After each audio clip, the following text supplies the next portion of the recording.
قبول ہوگی۔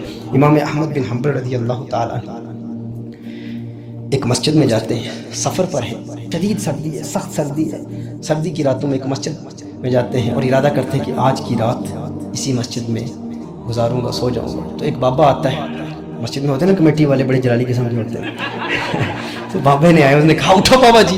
اب اس دور میں کوئی سوشل میڈیا تو تھا نہیں کہ پتہ ہوتا کہ یہ احمد بن حنبل آئے ہوئے ہیں، اتنے بڑے عالم ہیں، تو اسے پتہ نہیں تھا احمد بن حنبل ہے۔ اس نے کہا بابا جی نکلو۔ اب یہ بزرگ شخصیت ہیں، تھکے ہوئے ہیں، شدید سردی ہے، تو وہ مجبور کر کے نکال دیتے، کہتے گٹری اٹھا کے باہر پہ پھینکوں گا، آپ باہر چلے جاتے ہیں۔ جب باہر جاتے ہیں تو مسجد سے نکل کے بائیں جانب دیکھتے ہیں کہ ایک نان بھائی کی ایک دکان ہے، وہ تنور پر روٹیاں پکا رہا ہے، اور جب وہ پیڑے لگاتا ہے تنور میں تو کہتا ہے استغفر اللہ استغفر اللہ استغفر اللہ، روٹی لگاتا ہے، روٹی نکالتا ہے، رکھتا ہے استغفر اللہ۔ تو آپ فرماتے ہیں مجھے سخت سردی لگی ہوئی ہے، یہاں آگ ہے یہاں پر، اگر تو اجازت دے تو یہاں آج رات گزار لوں، آج رات یہاں پر سو جاؤں۔ اس نے کہا بابا جی سو جاؤ، آپ آرام کریں۔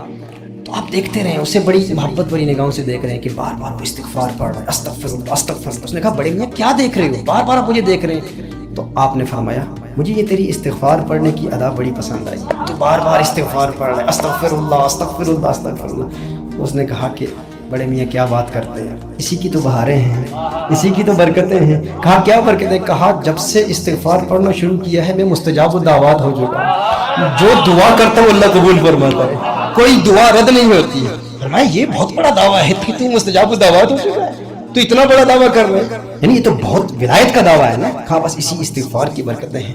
آپ نے فرمایا تو آج کیوں پڑھ رہا ہے؟ کہا آج اصل میں میری یہاں ڈیوٹی لگی ہوئی ہے، میری ساری دعائیں قبول ہو چکی ہیں، بس ایک تمنا، ایک خواہش، ایک آرزو ہے، ایک محدث ہے، فقیہ ہے، اس کی زیارت کرنا چاہتا ہوں، آج اس کی زیارت کی نیت سے پڑھ رہا ہوں۔ کہا کون ہے وہ؟ کہا جانتے نہیں احمد بن حنبل، بڑا محدث ہے، بڑا فقیہ ہے، آج اس کے لیے پڑھ رہا ہوں۔ کہا پھر تیری دعا رنگ لائی ہے، دیکھتا نہیں آج احمد بن حنبل تجھے دیکھنے کے لیے آیا ہے۔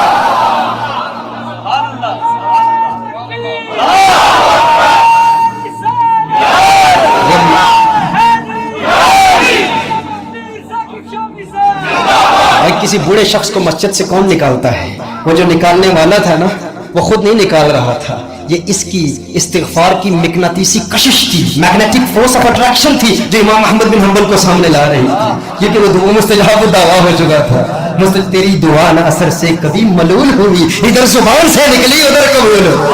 استغفار کی برکت ہے یہ، اس استغفر اللہ استغفر اللہ استغفر اللہ کی کثرت کی برکت ہے، یہ پڑھتے رہا۔